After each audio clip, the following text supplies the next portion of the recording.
Welcome to Gurukul's Catch 100 series, a series that's designed specifically to take you from your study room to the corporate boardroom. I am Prady Sharma, and this is Verbal Mastery with Prady.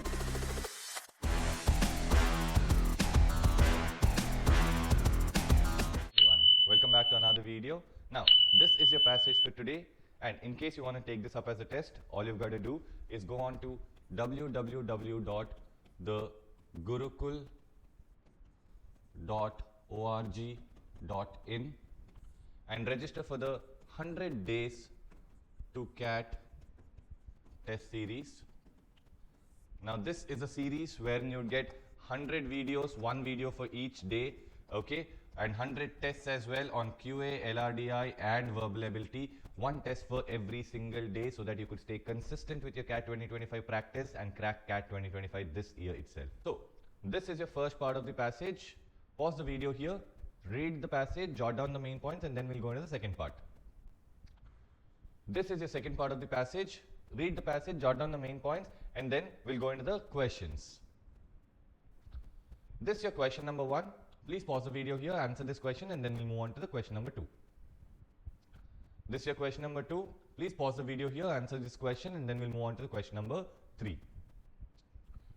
This is your question number 3. Please pause the video here, answer this question, and then we'll move on to the last question of this passage. This is the last question of this passage, guys. So pause the video here, answer this question, and then tell us in the comments about your answers. Put them down in the comments so that we get to know at the end of the video how many you've gotten correct and how many you have not gotten correct. Let's move on to the passage explanation and question explanations.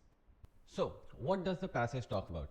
US President Donald Trump believes that China has artificially weakened its currency in order to dump goods into the United States.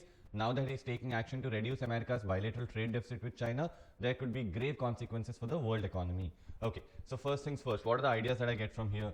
Okay, so China has made its currency cheaper so that it could send a lot of goods to the US, and now that he's taking action, so the tariffs and all, that's what he's talking about, to reduce America's bilateral trade deficit. That means with this country, so two countries within each other, how much trade are they doing? So the deficit, the gap between those trade should come down. Okay, so that's what he's trying to do. There could be grave consequences, that means very bad consequences for the world economy. Trump is making a mistake. So the author is clearly downright telling us that Trump is making a mistake. Countries occasionally buy and sell on foreign exchange markets in order to boost the value of their own currency. In most cases, it's done by commercialized banks and acting at the central bank's behest. Now, this behest, word behest, means on behalf.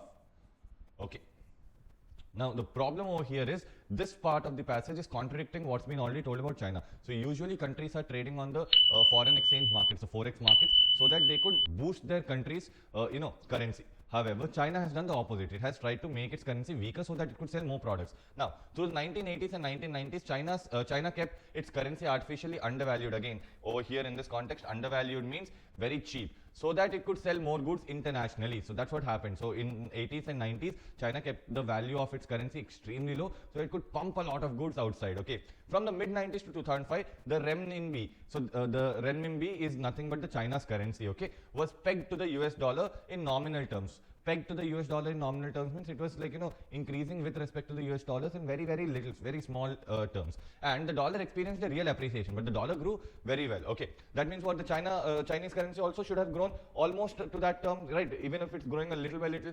Yes, the logic was simple. By buying dollars, China could cause the relative value of the dollar to rise and the value of renminbi would fall. So what's happening over here? Just by making sure that it's buying everything in dollars, okay, the value of the currency that's being used more will rise, obviously. So China is buying everything in dollars. That means the value of the US dollar is increasing very high. Now, obviously, no one is using renminbi. So what will be the point of us having that renminbi? So its value will fall very drastically. That's what happened. Okay. Accordingly, the People's Bank of China accumulated enormous dollar reserves. So by buying everything in dollars, so by getting everything in dollars, okay, this People's Bank of China has a lot of dollars saved up in their bank. Let's go to the next part of this passage. In China's case, it allowed domestically based firms to export more because they were selling at below cost prices, thus incurring losses. So he is clearly saying that yes, Chinese people were incurring losses. They were selling below the cost price. So even the price that they were making and all the cost price, it was less than that. So they were getting losses, but they could export a lot more. This approach makes sense if one is selling habit-forming goods, because you can raise prices and make up for the earlier losses once the customer has become dependent on the product. Like products, buying from a country can also be habit-forming. Once you have mastered all the rules and regulations as well as the culture and politics of a trading partner, you have interest in continuing business with that country. So what does this really mean? It means that when you have goods which are addictive, which are habit-forming, okay, first if you give it for cheap, yes, people would form that habit, and once the habit has been formed, okay, people would pay a little incremental thing, they won't mind it. For example, let's think about what Jio has done with 4G or 5G. Okay, they had given internet for free, almost free, in fact free to be very honest, for a very long time.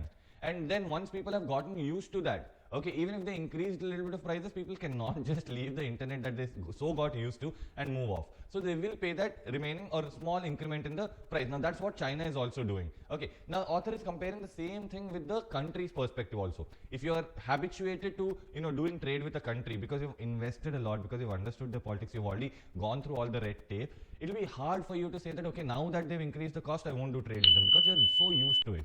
Okay, while the US and many other nations are now hooked. This word hooked means addicted. Okay, on buying from China, Chinese policymakers no longer need to maintain an undervalued currency. That means now they don't need to keep it cheap anymore. And indeed, China has been spending down its foreign exchange reserves since mid-2014. So it's been pushing out its foreign exchange reserves since 2014. Okay, though the renminbi was once kept artificially weak, there are now many economists who believe that it's actually overvalued. That means what? Although once renminbi was very cheap, now it has come up, its prices have soared up. That, after all, is what one would expect for the seller of addictive goods. Okay, so in this context, Trump's tariff war becomes too late and prove utterly self-defeating. That means what? If Trump had to put this tariffs war, or if he had to put up these tariffs, he had to do it earlier in the 90s, 80s, or maybe then. But Trump wasn't the president then, so that he couldn't do. Okay, but now doing it at this point when the renminbi has already actually been overvalued does not prove effective at all. But let's assume that Trump is right, that China is still selling its products to the US consumers at a loss. In that case, my advice to him is simple. He should send a thank you note to the Chinese president, Xi Jinping. Okay, so basically what is the author concluding this? It's a small sarcastic remark. Let's assume that Trump is correct, that although the value of renminbi has increased and all, still China is selling to us at a very lower price, or us as in the US consumers at a very lower price. If that is happening, then all that Trump should do is just send a thank you note. He should just be grateful that China is sending these items at such a lower price to the US. Now that we have understood the passage, let's get into the questions. The central idea of the passage is that Donald Trump is mistaken in his belief that China is still holding down on the renminbi to boost its exports. Obviously, it kind of says this kind of summarizes what the passage is really trying to tell, right? That Trump is wrong, Trump is mistaken. The author keeps on telling this again and again. So this could be my possible answer.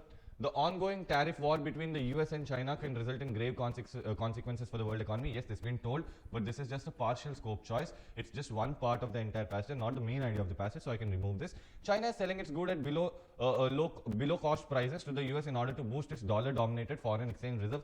Again, this is also true, this is also been told, but this is still a partial scope choice. This is one of the ideas of the passage and not the main idea of the passage. China has artificially weakened its currency in order to dump goods into the United States. Again, directly told in the passage, but a partial scope choice. Okay, so the best possible answer for me would be A. Now, second question, the main conclusion of the passage is that, so what is the main conclusion that we are getting from here? The US President Trump should send a thank you note to Chinese President Xi Jinping. No, that's not the main conclusion. That's just a sarcastic remark, so we can just remove this off. Though the renminbi was kept artificially weak, it is currently overvalued. Yes, it is one of the conclusions, but I don't think this is the main conclusion, so I'm just going to keep this aside. If I do not find any better answer, we're going to go for this answer. With the US hooked on buying from China, Chinese policymakers need not worry about Trump's tariff war with China. Again, should the Chinese policymakers worry? Should the Chinese policymakers not worry? That's not been spoken at all in the passage, so we cannot take that as a conclusion at all. So I'm going to remove this. Trump's tariff war with China is rooted in false assumptions and may prove to be self-defeating for the US. Now, this is the main conclusion that, so let's say that, author asserts that Trump is wrong. But let's say that even if Trump is right, he should just write a thank you note. What does that mean? Ki bhai, you are thinking about this the wrong way. Okay, if you are thinking about this the wrong way and you are going to war with someone, obviously you are going to lose yourself. So this is a way better answer than B. So I'm going to remove B and my correct answer should be D. Okay, let's go to the third question. Why does the author say in the last paragraph, that he is Donald Trump, should send a thank you note to President Xi Jinping. Again, we have seen this again and again. So the author is acknowledging the contribution of Chinese to the US economy. No, he's not acknowledging any contribution and all. So I can remove this. The author is sarcastically commenting on the Trump's tariff war with China. Yes, this is what we've seen, right? That the author is kind of saying that it's all a sarcastic remark towards, China. So this could be my possible answer. The author is admitting that the US ought to appreciate China's trade policies. Again, there's nothing that says that, the US needs to appreciate or not. The author acknowledges is acknowledging the advantage that China has in its bilateral trade with the US. Now, this is also one possible answer. Okay, the author is acknowledging, but amongst the two of these, based on the tone, we can go and say that B should be our correct answer. Okay, so let's go to the last question. According to the author, the fundamental flaw in US President Donald Trump's current trade strategy towards China is primarily rooted in his.